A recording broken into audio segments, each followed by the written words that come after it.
The decommission order came through on a Tuesday.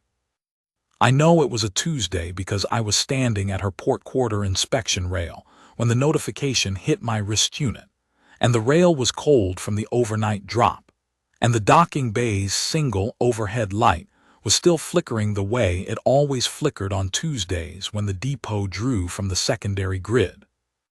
Depot 11 ran on secondary grid on Tuesdays because the primary shunted power to the processing yards on the far side of the asteroid, where the good ships got their systems flushed and their hull plating squared and their reactor cores benchmarked and certified. The good ships, the ones worth keeping. ICV Forsaken Margin was not on that list. She had taken 41% hull breach during the Battle of Vel-Thoren Spur. That's the official figure in the incident report, 41%, as if breach comes in clean percentages, as if the number doesn't mean that nearly half her hull had been opened to vacuum by the Vel-Keth strike package that caught us in a cross approach at the Spur's eastern entry point. 312 crew had been aboard. 67 had made it to the emergency sleds. Of those 67, I was one. Of those 67, I was the only one who went back. Not immediately. I had no ship to go back in.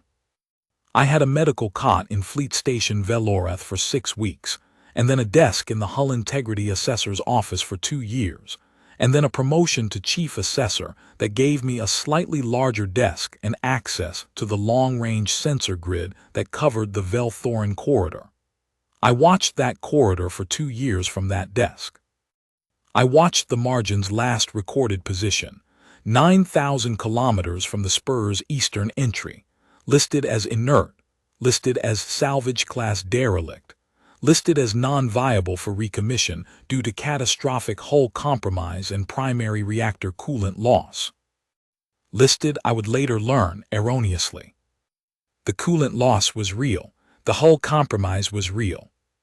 The reactor itself, however, the core assembly rated for 400 years of continuous operation under Iron Covenant Garrison Continuance Protocol, was not damaged.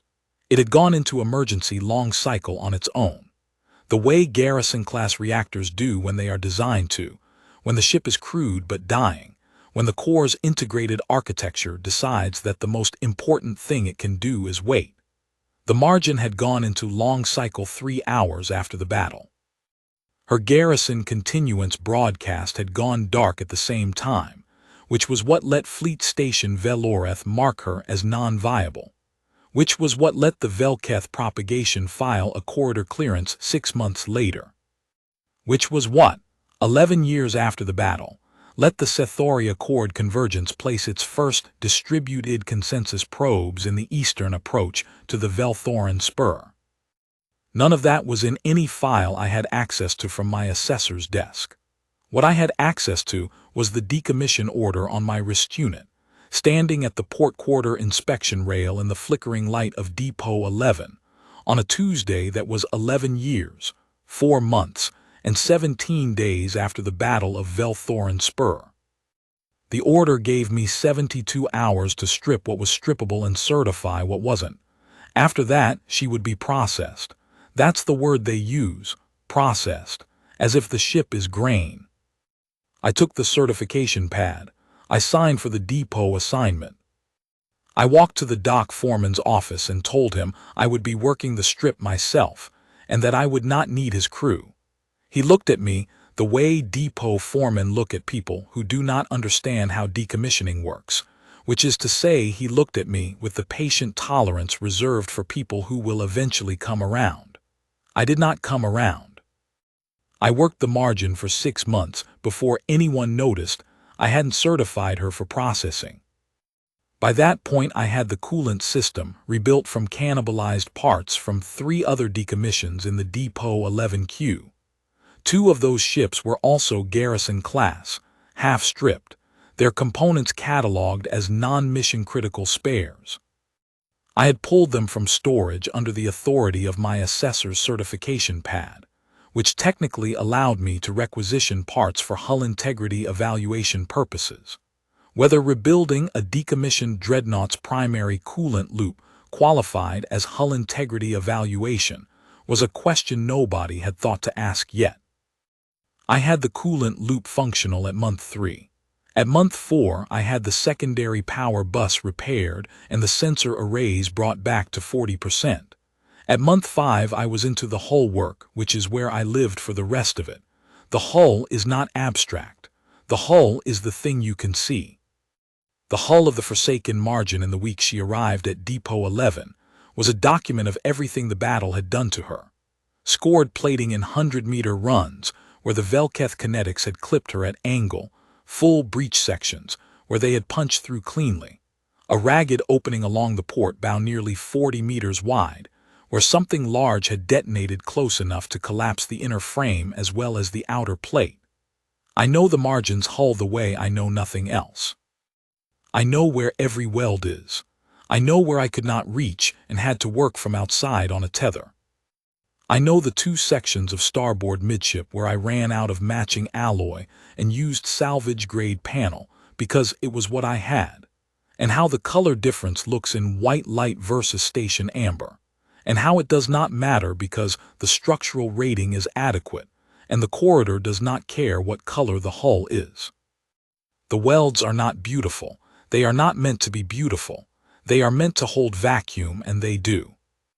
When the fleet assessor arrived from Vel-Thoren to investigate why Depot 11's decommission queue was 6 months behind, he found the Margin's coolant system functional, her primary reactor producing 17% output on long cycle, her hull certified by me as structurally sound, and me sitting in her command chair writing a recommission request. They didn't grant the recommission. They did, after considerable discussion at a level above my desk, issue a provisional operating permit under the Garrison Continuance Provision, subsection 44, which allows a garrison-class vessel to resume limited patrol status under the authority of an acting captain, if the vessel can demonstrate operational capacity, and if no assigned fleet garrison is present in the designated corridor. The argument took 4 months and involved 3 separate review panels, 2 of which I appeared before in person, and 1 of which I appeared before via transmission from Depot 11's communications bay, sitting in a chair I had carried in from the Margin's own mess, because I did not want to appear before a review panel in a depot chair. The panel's final determination used the phrase, demonstrably operational, in a way that I chose to interpret favorably. The Vel-Thoren corridor had no assigned fleet garrison. The corridor had been listed as low-priority secondary watch, since the original incident report had classified the Margin as non-viable and reassigned her corridor to remote monitoring. Remote monitoring in practice meant a single relay buoy at the spur's western entry, which logged traffic and sent a compressed packet to Vel-Thoren once a month, which nobody read unless the header flag triggered. The header flag had not triggered in 11 years, because the relay buoy was not calibrated to flag the distributed consensus emission signature of Scifi Accord convergence probes. Nobody at Vel-Thoren knew what that signature looked like. The Scifi Accord convergence had not been an active threat in the Vel-Thoren region when the buoy's flag parameters were set. They had been, at the time of parameter setting, a cataloging inconvenience, the kind of distributed intelligence that files territorial assessments and builds consensus surveys over decades before formalizing a claim.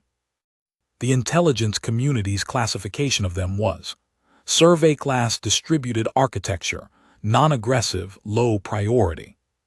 Survey class distributed architecture that had been patiently threading coherence nodes through the Vel-Thoren corridor for 11 years, while the corridor's garrison was listed as non-viable scrap in a depot bay. I got my provisional permit. I got 11 crew members from the Depot 11 staff who were, for various reasons, not currently assigned to anything more important than inventory reconciliation. I got a second crew rotation of 83 volunteers from the station's relief pool over the following 8 weeks, because once word got out that someone was relaunching a decommissioned garrison dreadnought on a provisional permit to return to the Vel-Thoren corridor, the kind of people who volunteer for that are not hard to find. They are not the largest demographic, those people, but they are a real one. They are the kind of people who have a particular relationship with the word enough, not demanding the best, not satisfied with nothing, just insistent on enough. Enough ship to make the trip. Enough crew to stand the watches. Enough determination to make those two things mean something. My name is Commander Oravesk. I am 44 years old. I have held 5 different job titles in my career with the Iron Covenant Garrison Authority, and the one that has meant the most to me is the one I gave myself. Acting Captain, ICV Forsaken Margin, Provisional Assignment, Vel-Thoren Corridor designation active upon arrival. We left Depot 11 on a morning that was not a Tuesday. The first 6 days in transit were not ceremonial. The Margin is not a quiet ship. Not since the rebuild, her secondary coolant runs at higher pressure than original spec to compensate for a conduit reroute. I had to do around a section of hull I couldn't access, and the result is a vibration in the midship frames at specific throttle settings that you learn to sleep through but never stop noticing. The crew learned it in about 4 days.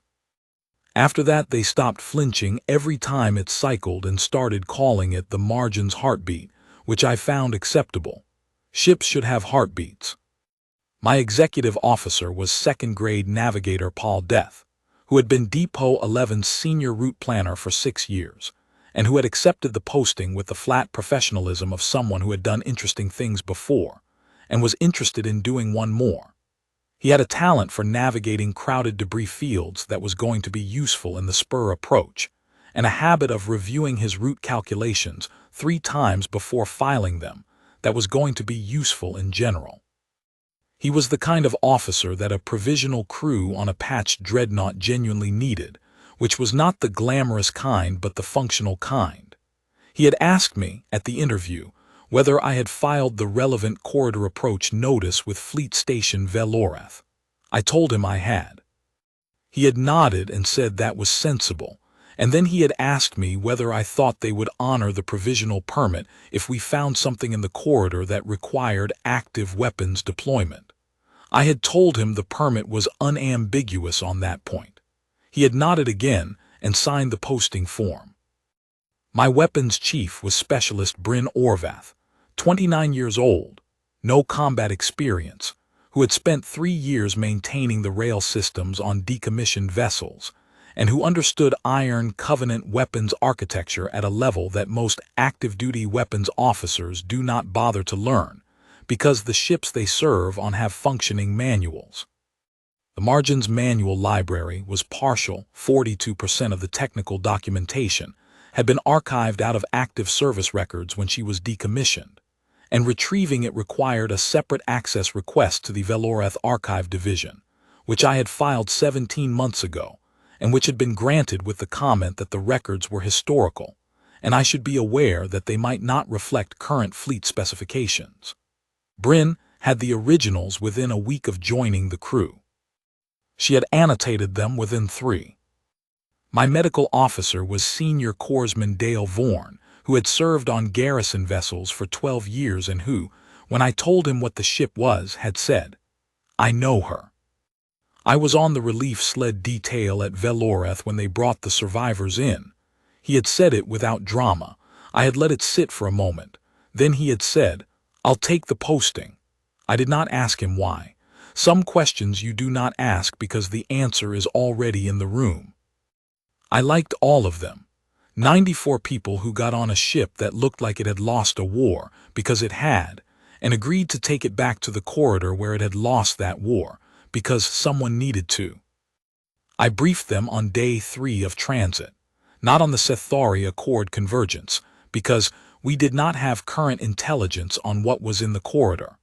The relay buoy data was 11 years old in practical terms. What I briefed was the corridor itself. 4.2 light-years of deep transit, the Vel-Thoren spur at the eastern entry, the patrol grid the Margin had run for 31 years before the battle, the 3 waypoint stations that should still be in position if nobody had moved them. I briefed on garrison continuance protocol, what it means, what it requires, what it authorizes. I briefed on what the margin was. She's 840 meters, I told them. Iron Covenant Garrison Class, Commission Year 4 of the Third Founding, which makes her 412 years old. She has 31 primary rail batteries, 189 point defense arrays, 42 long-bore kinetic projectors rated to .16C, and 68 torpedo cells, of which 44 are currently loaded, and of which all 68 will be loaded before we reach the spur. She has a garrison continuance broadcast system that runs on a separate power architecture from everything else on this ship, which means that if everything else on this ship stops working, the broadcast keeps going. She is required by treaty to broadcast continuously when in her designated corridor. She will do so.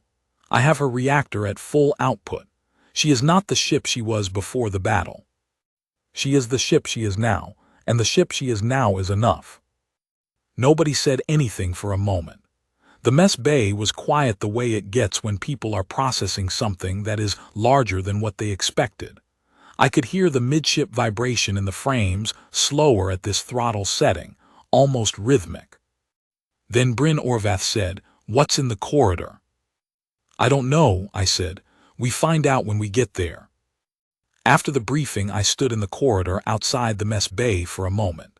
The ship's vibration ran through the bulkhead under my hand. 412 years old, 31 years in the corridor, 23 years in a depot bay, and she was going home. I am not a sentimental officer, but I have a precise relationship with the truth, and the truth is that I stood in the corridor with my hand on the bulkhead for about 10 seconds before I walked back to the command chair. That is as much sentiment as this report will contain. This is the gap between what a captain tells her crew and what a captain knows. What I knew, based on the 11-year-old relay data and 3 months of secondary research I had done from my assessor's desk before the decommission order, was that the Vel-Thoren corridor had been filing as a low-traffic route since the battle. That traffic, such as it was, had included at least one class of emission signature I did not recognize and could not match to any known fleet catalog. I had flagged the discrepancy 3 times. Each time, the flag had been reviewed by someone at Vel-Thoren whose job was apparently to generate reasons why the discrepancy was within acceptable parameters. The last review note, filed 8 months before the decommission order, read, "Signature unclassified but consistent with survey-class probe emissions. No action required. Advisory forwarded to Regional Catalog Division for classification review." The classification review was not complete. The corridor was not monitored. The relay buoy, per the maintenance log I had pulled, had developed a partial sensor failure 14 months ago that the monthly packet showed in the header, but that nobody had dispatched a repair crew to address. I had all of this in a file on my command chair console. I reviewed it for the last time on the morning of Day 7, when the long-range sensor suite reported our arrival at the Vel-Thoren corridor's western entry. The relay buoy was still there. It was still transmitting its partial sensor packet. It did not acknowledge our arrival signal, which confirmed that its active contact sensor array was among the failed components. It also did not contain any current traffic log, which meant either that the corridor had been empty for the past 14 months or that the corridor contained traffic that the buoy's partial sensor suite could not detect. "Paul," I said, "take us in at standard transit. Sensor sweep, full spectrum, continuous log. Garrison broadcast goes live the moment we pass the entry marker." "Garrison broadcast active," Paul said. "We are in the Vel-Thoren corridor." The Margin had been in this corridor before. She had been in it for 31 years. She knew, if a ship can know anything, the feel of the transit lane, the way the dust density changes around the spur's approach, the 3 waypoint stations at their survey-anchored positions, the background radiation signature that the spur itself generates from its gravitational stress on the local medium. The passive sensor sweep came back normal for all of those. The waypoint stations were still in position. The dust density matched historical averages. The background radiation signature was within 2% of the profile on record. The other readings were not on record. Bryn's voice was level when she reported it. She is that kind of specialist. Commander, I'm reading distributed architecture active emitters on 17 separate bearing points across the eastern half of the corridor. No single source stronger than survey probe class, but aggregate emission density is considerably above that. And I'm getting returns off what looks like a constructed mesh at the spur's eastern entry. Not ships, not infrastructure I have a classification for. More like a coherence array. Nodes at variable spacing, small, cold. Range to mesh. 4.1 light towers to near margin. The mesh extends at least 2 light towers beyond that, but I can't get clean returns past the spur geometry from this position. What does a coherence array do?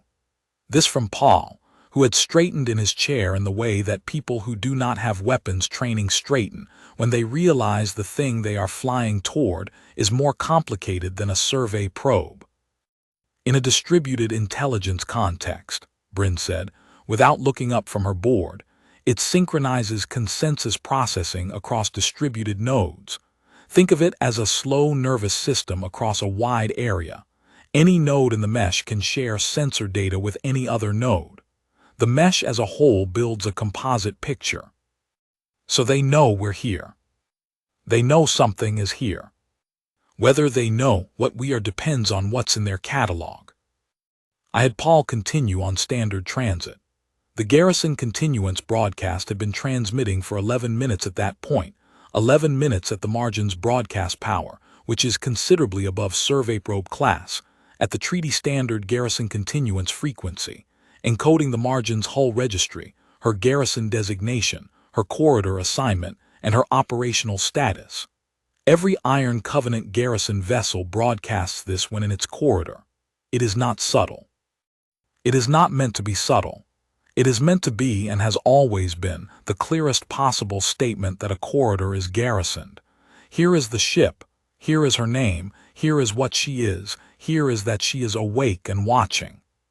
23 years of recorded dormancy would have made the margin's corridor look empty to a distributed intelligence filing a territorial survey.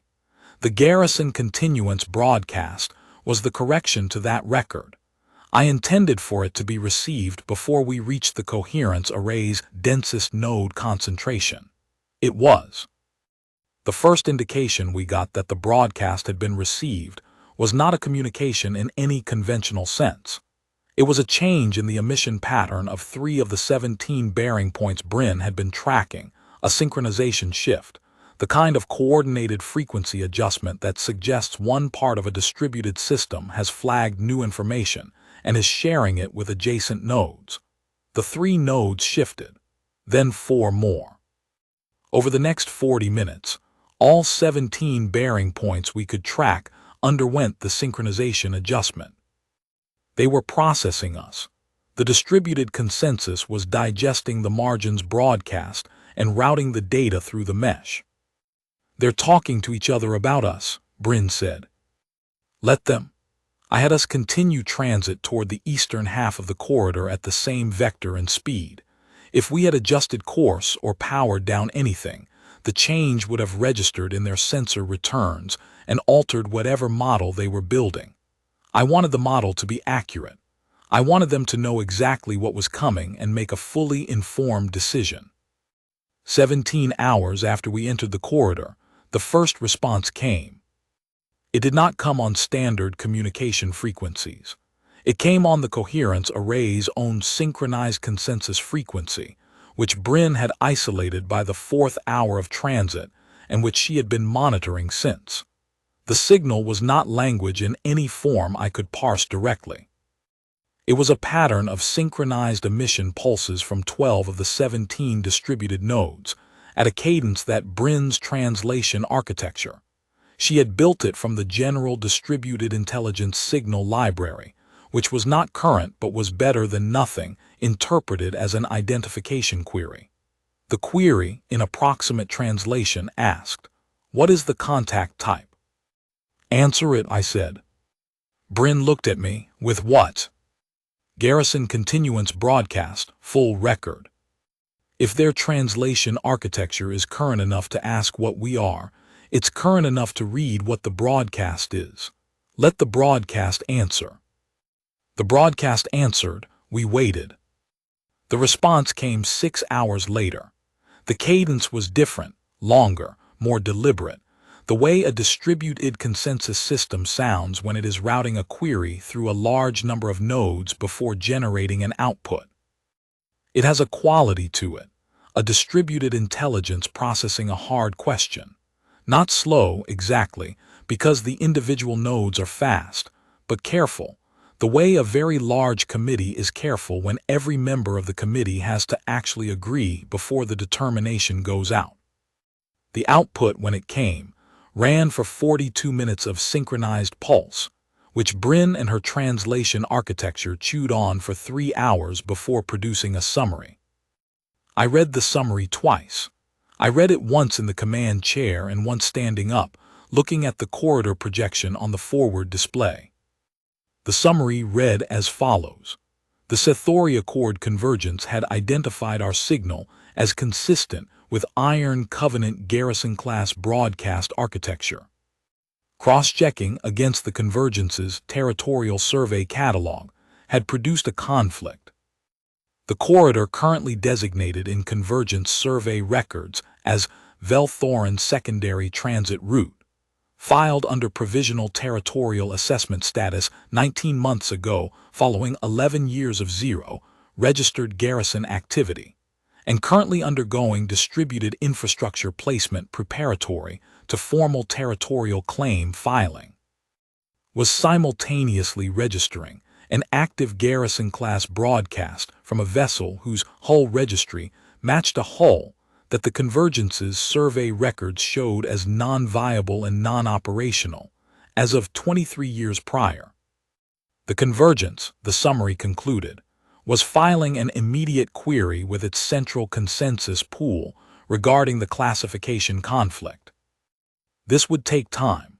Distributed consensus architectures take time with classification conflicts because they process by consensus, and consensus is not fast when the question being asked is whether a ship that every node in the catalog believes to be scrap is in fact standing between the Convergence and the corridor it has spent 11 years preparing to claim.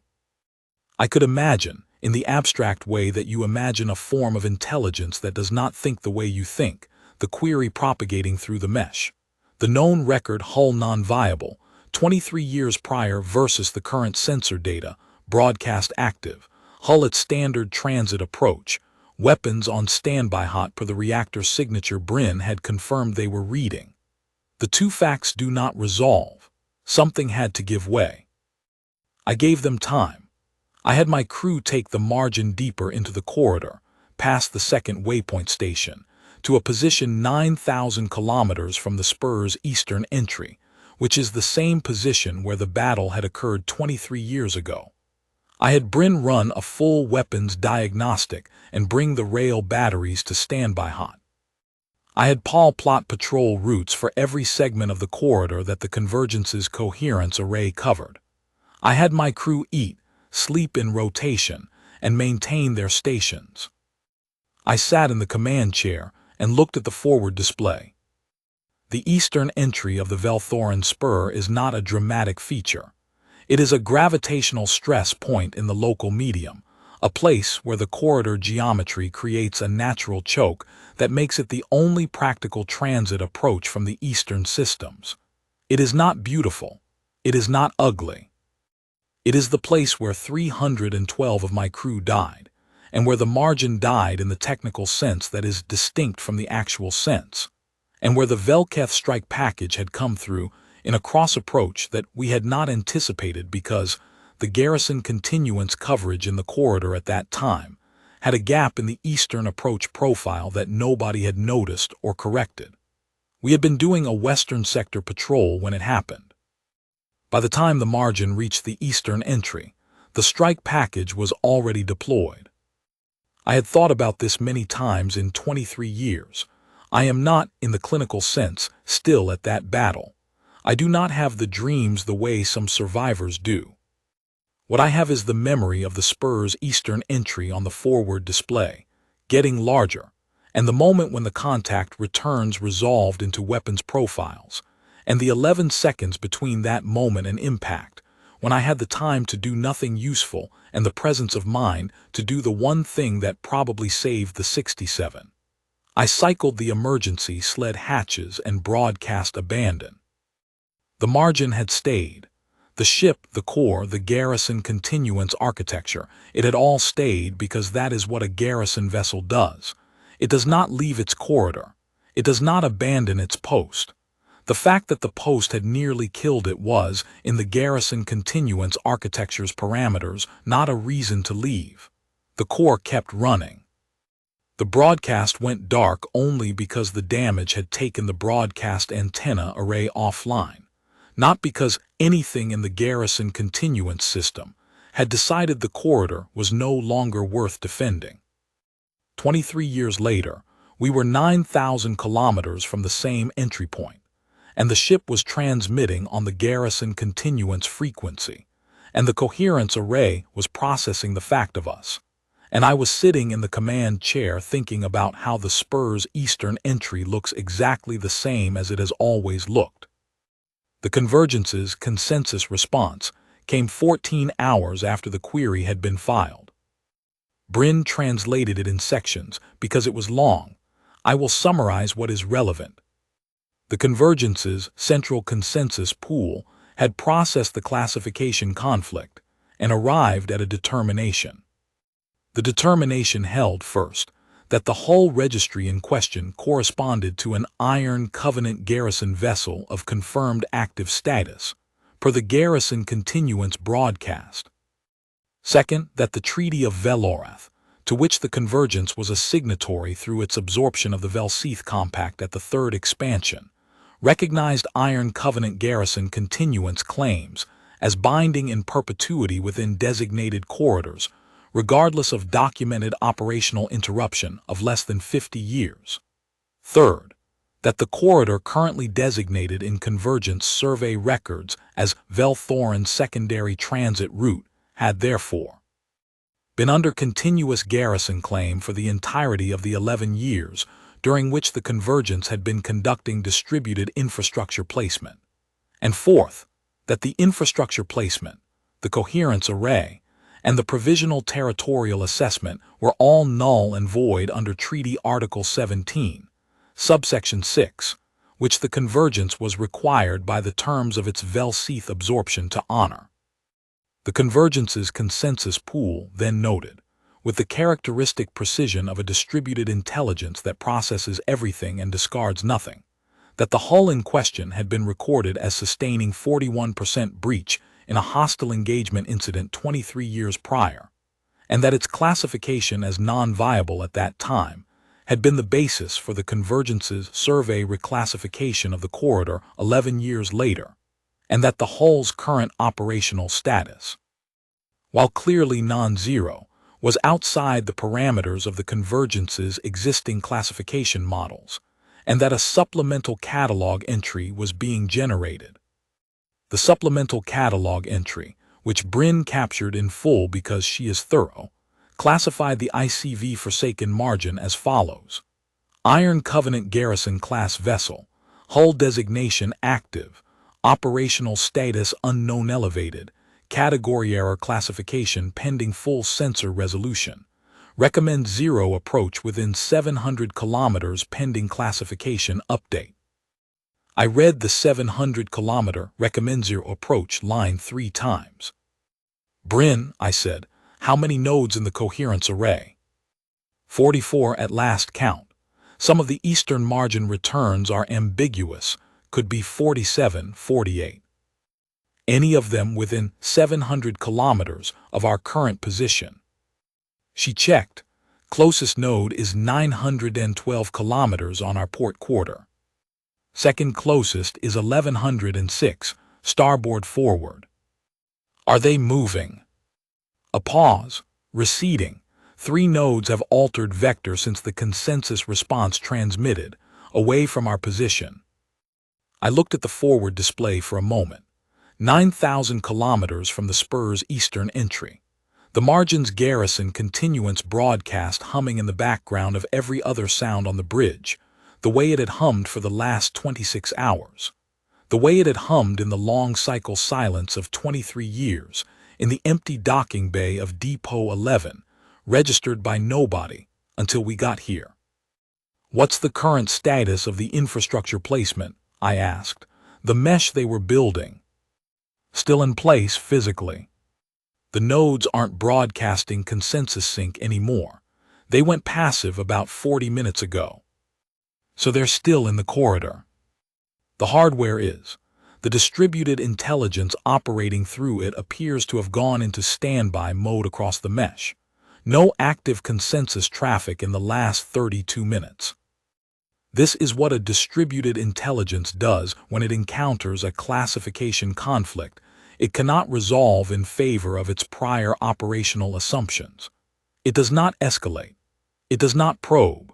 It waits for the consensus pool to generate new parameters, and then it acts on the new parameters with the same methodical patience it applies to everything else. The new parameters, in this case, had been generated and were unambiguous. The corridor was garrisoned. The claim was valid. The infrastructure placement was null and void.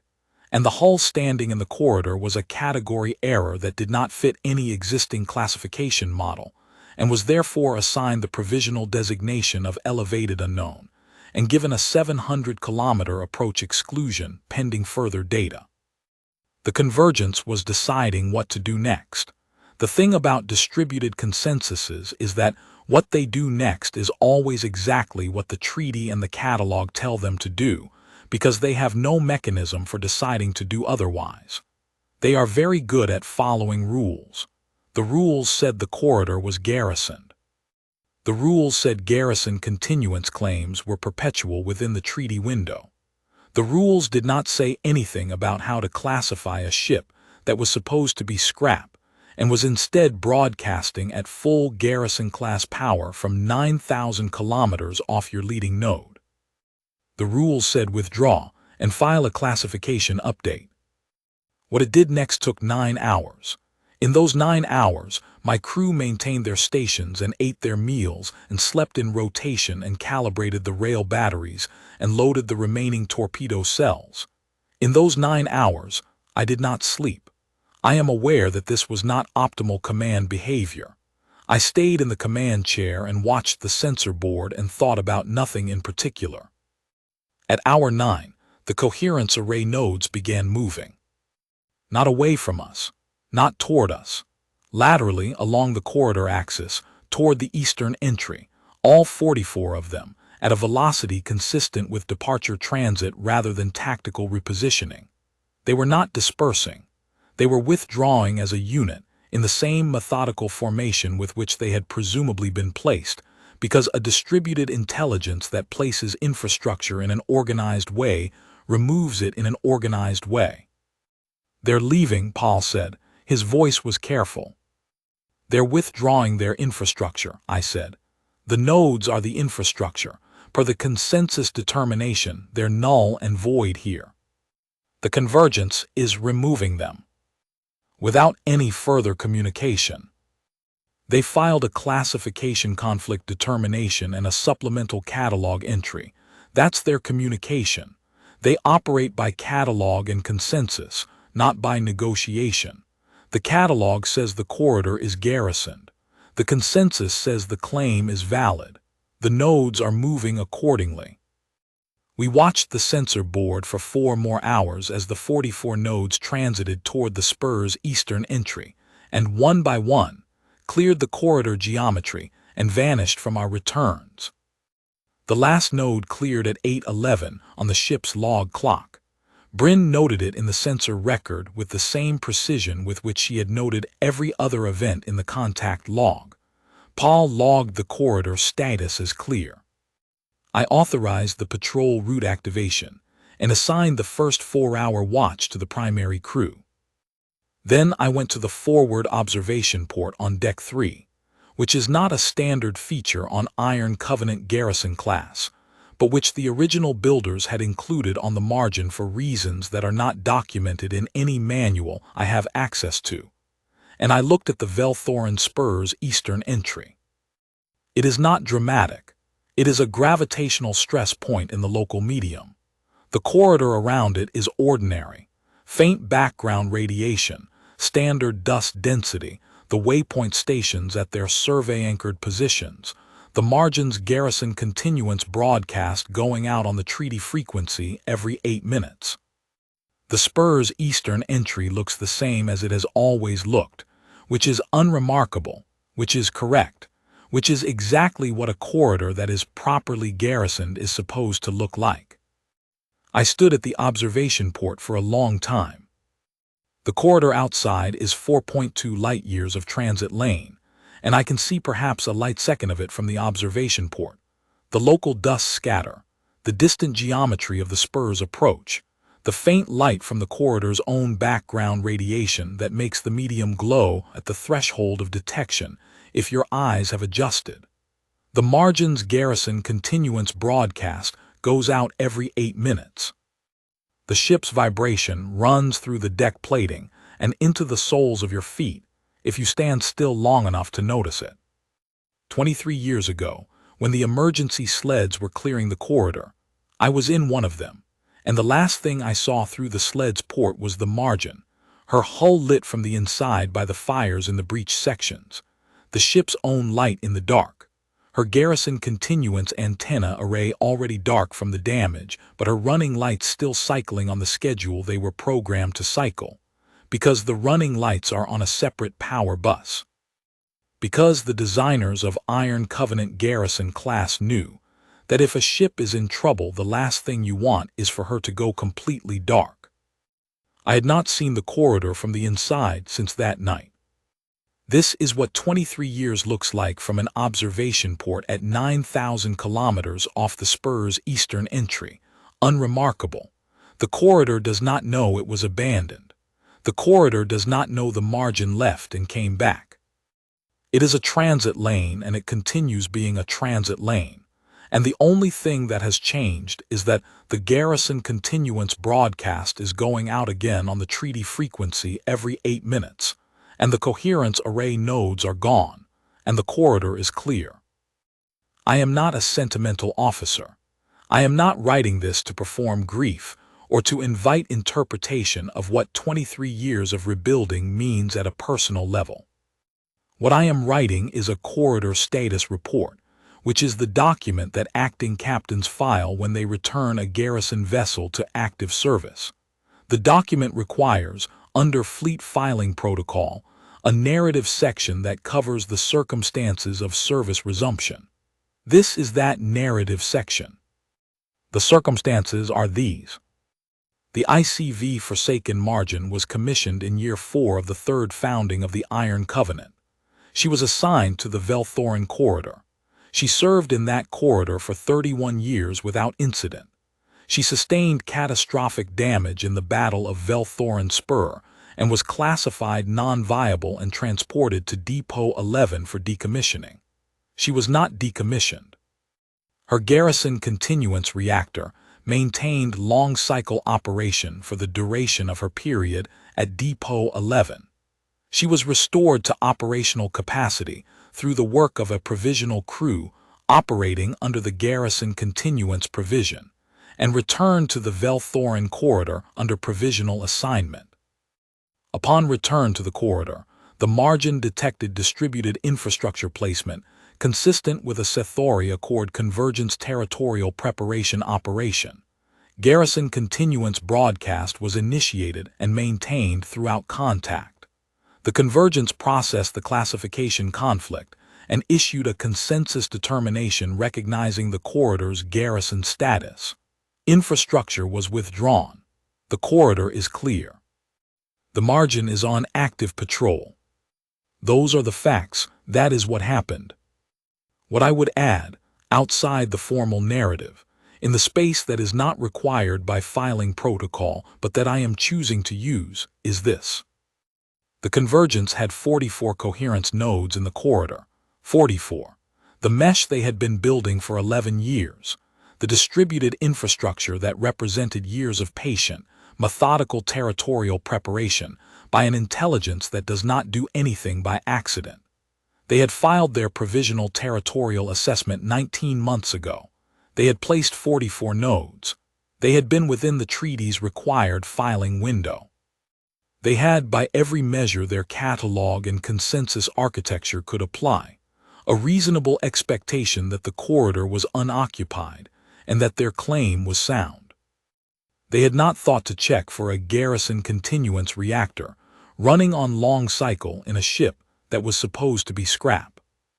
They had not thought to check because a ship that is supposed to be scrap does not have a garrison continuance reactor running on long cycle. A ship that is supposed to be scrap does not have a provisional acting captain who spent 11 years at a desk watching the corridor from a distance, and then spent 6 months doing structural welds from the inside of a hull that the depot foreman had given up on. A ship that is supposed to be scrap does not have a weapons chief who annotated 300 pages of archival technical documentation in margins that require a magnifier to read, and a navigator who ran his route calculations 3 times before filing them, and 83 volunteers who got on a ship with mismatched plating and a vibration in its midship frames, because the corridor needed to be garrisoned, and this was the ship that could garrison it. A ship that is supposed to be scrap does not come back. The margin came back. I am aware that this does not resolve the formal question of her recommissioned status. I am aware that Fleet Station Vel-Thoren's response to this corridor status report will include, at minimum, a request for a full operational assessment and a discussion of whether the provisional permit can be converted to a permanent posting. I am aware that the answer to that discussion is not certain, and that the margin's combat capability is not what it was before the battle, and that Fleet will have opinions about the adequacy of civilian-grade welds in hull breach remediation, and that those opinions will be expressed in the measured language of review panels and assessment protocols, and that I will appear before whatever panel is convened, in person, in my own chair if I have to carry it in. I am filing this status report and the accompanying sensor record, and the convergences catalog entry and consensus determination, because those are the documents that demonstrate the corridor is under garrison, and that the garrison is the margin. Let them decide what to do about it. In the meantime, the margin is on patrol, the corridor is clear, the garrison continuance broadcast is transmitting on the treaty frequency. Anyone approaching the Vel-Thoren corridor from the eastern entry will receive the broadcast before they reach the spur's choke point. The broadcast will tell them what is in the corridor. It will tell them that the corridor is garrisoned. It will tell them the ship's name and hull registry and operational status. It will tell them that the hull has been in continuous garrison service for 412 years, with a documented operational interruption of 23 years that did not, under Treaty Article 17, subsection 6, constitute abandonment of the garrison claim. It will tell them, in the dry, specific language of Iron Covenant Treaty architecture, that this is not a corridor where the math works in anyone else's favor.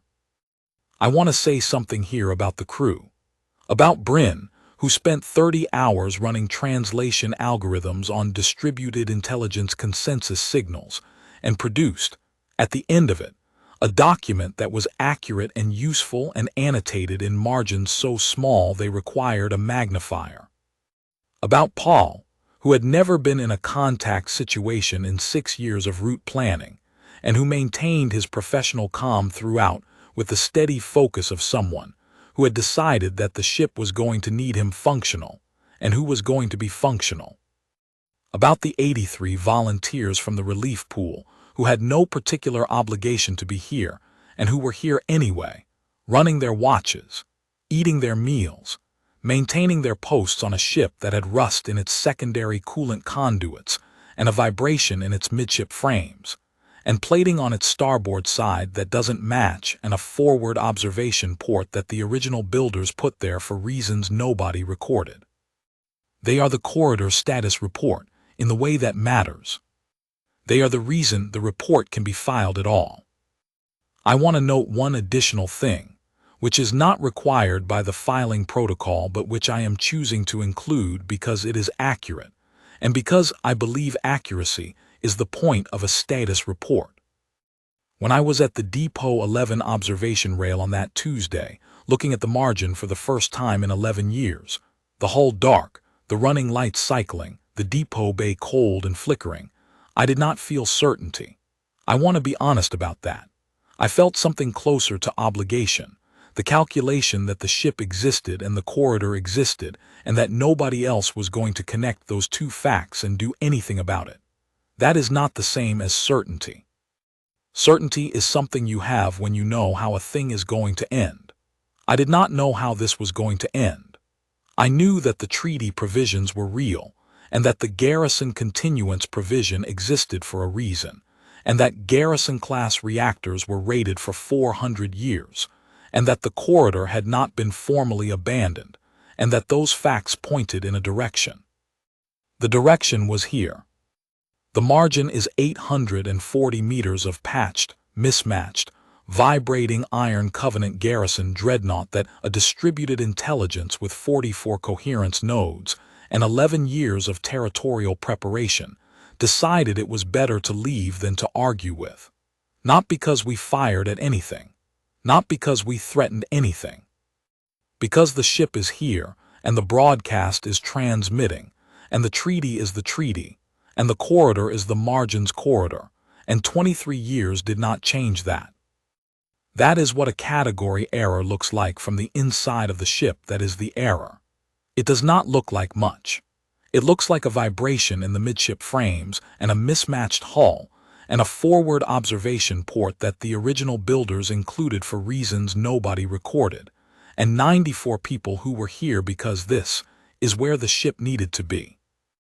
I was standing at the port quarter inspection rail when the decommission order came through on that Tuesday in Depot 11. The light was flickering. The ship was cold. The depot foreman had given up. I had not given up, but I want to be honest about what I had, which was not a plan exactly, and not confidence exactly, and not even certainty that it was possible. What I had was the calculation that the ship had not been destroyed, and the corridor had not been abandoned, technically, and that the treaty provisions existed for exactly this kind of situation, and that if I did not do this, then nothing I had spent 23 years thinking about would resolve into anything other than a desk and a flag on a relay buoy that nobody read. The margin is in the corridor. The corridor is garrisoned. The Convergence filed its supplemental catalog entry and withdrew. The entry, which Bryn included in full in her sensor record appendix, reads as follows, in translation from the Convergence's distributed consensus notation system. Hull designation ICV Forsaken Margin Iron Covenant Garrison Class Registry Active. Operational status Elevated Unknown Category Error Classification Assigned. Note, hull previously classified non-viable per battle damage assessment. Year 7 of current Vel-Thoren compact cycle. Hull currently broadcasting active garrison continuance on treaty standard frequency. Classification conflict resolution. Corridor claim valid. Infrastructure placement null. Additional notation. The hull's operational continuity through a 23-year non-responsive period, followed by active garrison resumption in contested corridor, represents a category for which the Convergence's current catalog architecture has no precedent classification. Recommend development of new classification tier. Provisional designation assigned. Persistent. Persistent. I have been called worse. The margin is on patrol. The garrison continuance broadcast is transmitting. The corridor is clear. Status active. Commander Orevesque. Acting Captain, ICV Forsaken Margin. Vel-Thoren Corridor. Garrison Continuance Record, open.